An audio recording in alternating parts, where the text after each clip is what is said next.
여행 중에 생각지도 못하게 짜증났던 일 하나를 꼽으면 스쿠버 다이빙을 한 겁니다. 저는 처음에 몰디브에 간다고 생각했을 때 스쿠버 다이빙 한다는 생각을 전혀 하지 않았습니다. 이번 여행이, 신혼여행이 뭔가 우리 남은 여생의 축소판 같은 느낌이었고, 굳이 혼자 하는 일을 하고 싶지 않았어요. 같이 시간을 보내고 싶었지, 혼자 떨어져 있는 시간을 만들고 싶지 않았습니다. 사촌 형이랑 얘기를 하다가 사촌 형도 같은 리조트를 갔다는 소리를 들었고요. 그리고 이제 거기까지 갔는데 스쿠버 다이빙을 안 하면 어떡하냐라는 이야기를 들어가지고 스쿠버 다이빙을 할까 그런 생각을 잠시 했었는데 그냥 안 하기로 마음 먹었어요. 그래서 가는 그날까지 스쿠버 다이빙은 옵션이 없었습니다. 근데 아쉽게도 몰디브에 갔는데 바닷속이 생각했던 것만큼 좋지 않았어요. 수족관에 들어있는 느낌이 안 들었습니다.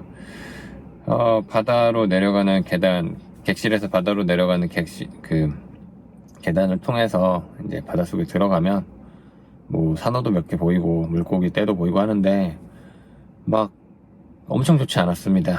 그래서 다이빙 센터에 가서 뭐 주변에 산호 많은 데가 어디냐 뭐 이런 것도 물어보고요. 뭐 이제 어디라고 대답을 들어서 가볼까 했다가 거기가 그 비동력 해양 스포츠 하는 지역으로 정해져 있고요. 스노클링 지역이 아니라 또 가끔 모터보트 같은 것도 왔다 갔다 해서 좀 선뜻 가기가 마음이 동하지 않더라고요.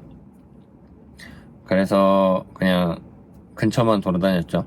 이제 객실 근처만 왔다 갔다 했는데 이제 몰디브에서 3일째 되던 날 아침이었는데 비가 와갖고 이날 아침에 수영을 못했어요. 날씨마저 굳으니까, 그리고 이제 몰디브에 있는 시간도 점점 없어지니까, 이제 있어야 될 시간도 점점 줄어드니까 있을 수 있는 시간이 마음이 급해졌습니다. 그래서 조식을 먹다가 아내에게 스쿠버 다이빙 하면 어떠냐고 물어보니까 아주 흔쾌히 하라고 하더라고요. 그래서 아내는 마사지를 받고 저는 스쿠버 다이빙을 하기로 했습니다. 그래서 다이빙 센터에 갔는데 보트 다이빙을 하고 싶었는데요. 보트를 타고 나가서는 스쿠버 다이빙을 하고 싶었는데 안 된대요.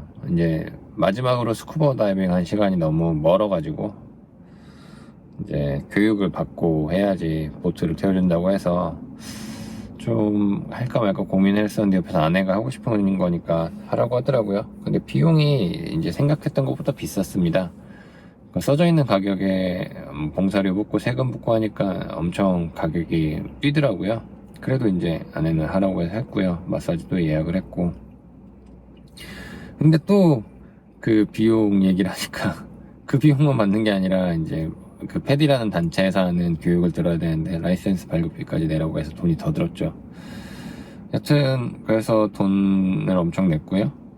또 이제 휴양을 하러 와서 본의 아니게 이제 2-3시간 또 공부를 했습니다. 그 교육 과정 때문에요. 그리고 이제 실습을 하러 해변에서 이제 장비를 메고 걸어 들어갔는데요. 바닷속으로 간단하게 이 물안경에 물 빼는 방법이랑 그 호흡기를 잃어버렸을 때 다시 되찾는 방법을 실습을 하고 한 바퀴 둘러봤어요. 난파선 2개가 있다고 해서 난파선 2개를 보고요. 뭐 중간에 상어도 한 마리 보고요. 근데 이때도 별로 좋지 않았습니다. 그리고 친절했던 이날 다이브 마스터가 엄청 친절했거든요. 상냥했는데 몰디브 남쪽에 가서 다이빙을 하라는 이야기를 했어요.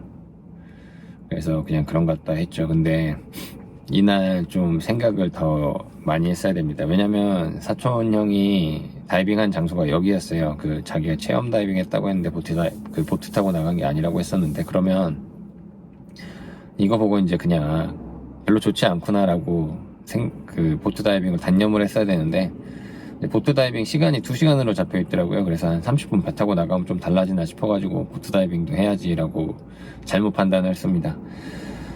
완전히 이성이 맛이 가 있던 거죠. 어떻게든 한 번은 제대로 하고 싶다는 생각이 너무 강했던 것 같습니다.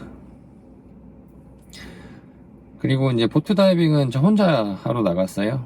작지 않은 배 직원 3명과 나가려니까 약간 멋쩍었습니다. 근데 이날 다이브 마스터는 막 엄청 친절하지 않았습니다. 사실 틱틱댔어요. 자기 장비 자랑했던 기억이 아직도 납니다. 그리고 정말 짜증났던 순간은 입수를 했는데 물에 들어갔는데 게이지를 보니까 산소통이 4분의 1이 비어 있었던 겁니다. 물론 제 잘못입니다. 제가 확인하지 않고 들어간 제 잘못인데 이게 너무 짜증이 나더라고요. 그래서 얘들이 혼자 가니까 빨리 오고 싶어서 일어나 이런 생각도 들고 해서 다이빙하는 내내 기분이 언짢았습니다. 그리고 최대한 산소를 적게 쓰려는 오기를 가지고 다이빙을 했어요. 그리고 나왔죠. 기분 안 좋은 상태로 나와서 무트로 돌아왔는데 아내가 바로 보여서 되게 좋았습니다. 왜냐면 그 마사지 시간을 맞춰서 예약을 했거든요. 다이빙 시간이라. 그런데 마사지 샵에서 그 예약이 잘못됐다고 해가지고 예약이 이미 다 찬 시간인데 잘못 예약을 해줬다고 해서 시간을 바꿨었는데 어떻게 시간이 맞아서 이제 바로 봤죠. 저도 빨리 나왔고요. 그 산소가 부족해서. 어쨌든 그래서 잠깐 기분이 나아졌다가 이제 또 어제 했던 그 전날 했던 교육에 대한 라이센스 받는데 시간이 너무 오래 걸려가지고요. 제 핸드폰도 뜨거웠는지 습기를 먹었는지 터치도 안 되고 인터넷도 엄청 느리고 그래서 또 그걸로 시간이 엄청 끌리니까 또 기분이 안 좋더라고요. 그런 상태에서 오늘 한 다이빙 청구서에 서명을 했습니다. 그냥 더 이상 기분이 나쁘고 싶지 않아서 그랬어요. 그냥 이렇게 묻어두고 가야지라고 했습니다. 근데 문제는 돌아와서도 객실로 돌아와서도 기분이 나아지지가 않는 겁니다. 이 기분이 해소가 안 돼요. 바에 가서 음료 한 잔 마시는데도 해소가 안 돼서 아내한테 이거 안 되겠다, 한번 얘기하러 가야겠다라고 이야기하고 갔습니다. 근데 왜 그랬냐면 그냥 조금이라도 할인을 받고 싶었어요. 그냥 그러면 좀 마음이 나아질 것 같았습니다. 그래서 다시 다이빙 샵에 가니까 매니저밖에 없더라고요. 그래서 이제 아까 다이빙 마스터를 불러주더라고요. 제가 그 얘기를 하니까 산소통의 공기가 다 차있지 않더라 그 얘기를 하니까. 물론 이제 다이빙 마스터는 제 책임이라고 했습니다. 제가 확인하지 않은 제 책임이라고 했고요. 그래서 그냥 더 이상 이야기하고 싶지 않아서 그 매니저랑 잠깐 이야기하겠다고 하니까 뭐 기다렸다가 매니저가 지금 다른 교육을 하고 있었거든요. 그 샵에서. 그래서 기다렸다가 이야기하고 가면 된다고 해가지고 기다렸습니다. 그 다이빙 마스터는 이제 들어가고요. 사무실로. 매니저는 다행히도 제 심정을 충분히 이해해줬습니다. 물론 뭐 제 잘못인 것도 안다고 했지만 여기까지 왔는데 그리고 이제 자기들의 목적은 이제 그 손님들의 좋은 경험을 심어주는 건데 그렇지 못해서 미안하다 뭐 이런 얘기도 했어요. 그래서 기분이 좀 나아졌고요. 그래서 뭘 원하느냐고 해서 그냥 조금만 깎아줬으면 좋겠다라는 얘기를 그냥 사실대로 했습니다. 그러니까 매니저가 물론 깎아줄 수도 있는데 혹시 그 프리다이빙 자격증이 있으면 워터 스쿠터를 빌려줄 테니까 그걸 타보는 건 어떻겠냐라고 했어요. 그런데 이제 다음날 출국해야 되는 날이고 또 이제 스쿠버 다이빙 하는 상태에서 그 비행 금지 시간 동안 프리다이빙 하는 게 좋지 않다는 걸 알기에 그냥 할인을 해달라고 했어요. 맨 처음 매니저는 한 10% 할인해준다고 했는데요. 저는 20% 할인해달라고 했고요. 그래서 15% 할인 받고 나왔습니다. 그리고 청구서를 다시 작성을 하는데 오늘 같이 다이빙했던 사람이 나와서 제 앞에서 청구서를 찍더라고요. 뭐 그게 기분 나쁘라고 한 건지 아니면 원래 그렇게 하는지는 모르겠습니다. 이제 그러면서 새로운 청구서에 서명을 하고 이제 제가 입수했을 때 잠깐 호흡기에서 2, 3초 정도 산소가 빠졌었는데요. 이제 그게 문제였을 거라고 이야기를 했어요. 그런데 그러기에는 그 산소통에 산소가 4분의 1이 사라지진 않을 거 아닙니까? 2, 3초가 빠졌다고 해서. 그래서 그건 아닌 것 같다고 그냥 매니저한테 감사하다고 하고 나왔습니다.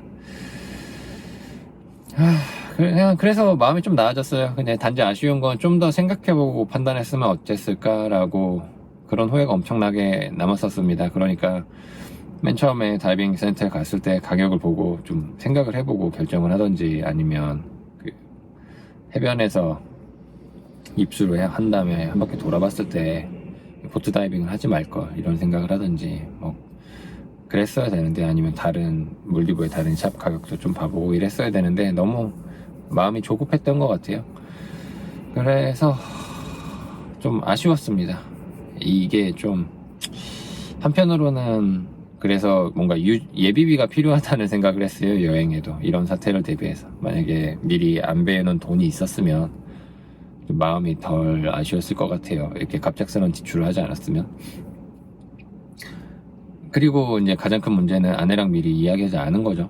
미리 한국에서 스쿠버 다이빙을 할 수도 있을 것 같다 라는 이야기를 하고, 안 해도 뭐 할 수 있으면 해도 된다라고 이야기를 했으면 미리 찾아봤겠죠.